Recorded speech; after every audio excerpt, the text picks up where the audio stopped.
আলহামদুলিল্লাহ ওয়াসসালাতু আলা রাসূলিল্লাহ আম্মা বাদ ফাউযু বিল্লাহি মিনাশ শাইতানির রাজীম বিসমিল্লাহির রহমানির রহিম ওয়ালা তাকরাবুস জিনা ইন্নাহু কানা ফাহিশা ওয়া সাআ সাবিলা।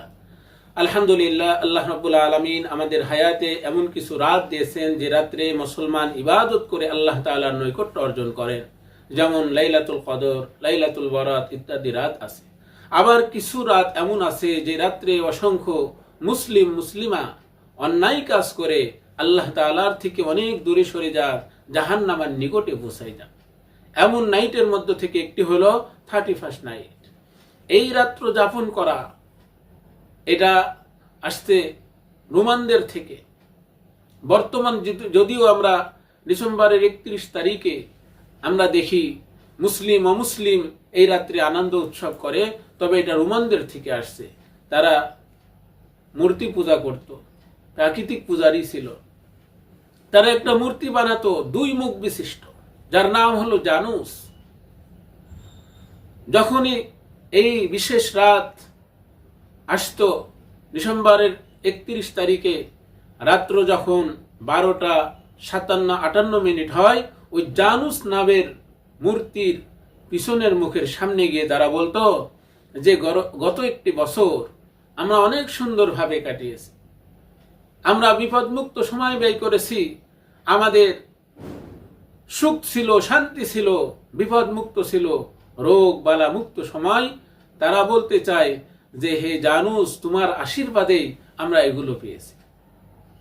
আমাদের ফসল ছিল অনেক বেশি, জমি উর্বর ছিল, ফসল দিয়েছো তোমার আশীর্বাদে, অনেক বেশি আমরা ফসল পেয়ে আনন্দিত হয়েছি। নাউজুবিল্লাহ। আল্লাহ তাআলাই মানুষকে পরীক্ষা করেন ছোটখাটো বিপদ দিয়ে। আল্লাহ তাআলার হাতেই মানুষের সুখ শান্তি বিপদ আপা। তাকদীরের ফয়সালা আল্লাহর পক্ষ থেকে। একজন মুসলিম কখনোই ওই জানুসকে সামনে রেখে তারা যে আকীদা পোষণ করেছে, এটা একজন মুসলিম কখনোই তা মেনে নিতে পারে না, বিশ্বাস করতে পারে না। আবার যখন 12টা পার হয়ে যায়, 12:01 জানুসের সামনের মুখের কাছে এসে বলে যে জানুস, তুমি আশীর্বাদ দাও যেন সামনের বছর আমরা খুশি থাকি, আমাদের রোগবালার থেকে বিপদ আপদ থেকে আমাদের হায়াত যেন নিরাপদে থাকে, আমরা আনন্দিত থাকি।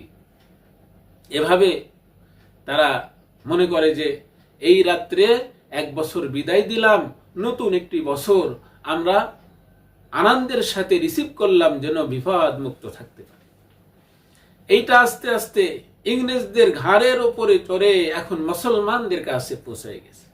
এখন বাংলাদেশের সন্তান, বাংলাদেশ সহ অসংখ্য দেশের মুসলিমারা 31st নাইটে 12টার আগেই তারা উৎসব শুরু করে যে একটা বছর পার হবে। এই বছরটা পার হওয়ার পরে নতুন বছর যখন 12:01 হবে, এটা যেন আমাদের সুন্দরভাবে আনন্দের সাথে আমরা রিসিভ করতে পারি। তাই বছর রিসিভ করার জন্য তারা এই রাত্রে অনেক কিছু করে। যখন 12:01 হয়, তখনই তারা আনন্দের সাথে বলে যে আমরা নতুন একটা বছর গ্রহণ করলাম। তারা বলে যে হ্যাপি নিউ ইয়ার। নতুন বছরের আনন্দ দিয়ে তারা শুরু করে। এই আনন্দ করতে গিয়ে তারা অনেক গান বাজনার সরঞ্জামাদি ক্রয় করে, ভাড়া করে। আল্লাহ তাআলা সূরা লুকমানের 6 নং আয়াতে বলেছেন, আমিনান নাসি মান ইয়াশতারি লাহওয়াল হাদিস লিউদিল্লা আন সাবিলিল্লাহি বিগাইরি ইলম। যে সকল মানুষ না জেনে মানুষকে গুমরাহ করার জন্য, মানুষকে পথভ্রষ্ট করার জন্য এই বাদ্যযন্ত্র, গানের সরঞ্জামাদি ক্রয় করবে বা ভাড়া করবে, ওয়ায়াত্তাখিযাহা হুজুয়া, এবং সেখানে হাসি তামাশা করবে, আনন্দ ফুর্তি করবে, উলাইকা লাহুম আযাবুম মুহিন, তাদের জন্য রয়েছে অপদস্থজনক শাস্তি। আযাবুন আলিম বলেননি এই আয়াতে, যে কষ্ট যন্ত্রণাদায়ক শাস্তির কথা বলেননি, বলেছেন আযাবুম মুহিন, অপদস্থজনক শাস্তি। আমরা দেখি অনেক সময় আমরা অনেককে শাস্তি দিতে দেখি। চোরকে শাস্তি দেয় লাঠি দিয়ে, আঘাত করে, এভাবে পাথর বা ঢেলা নিক্ষেপ করে, এটাও এক ধরনের শাস্তি। এটা আযাবুন আলিম বলা যায়, যন্ত্রণাদায়ক শাস্তি। কিন্তু কেউ যদি নিজের পায়ের জুতা খুলে মুখের উপরে মারে, তাহলে শাস্তিও হয় অপদস্থ।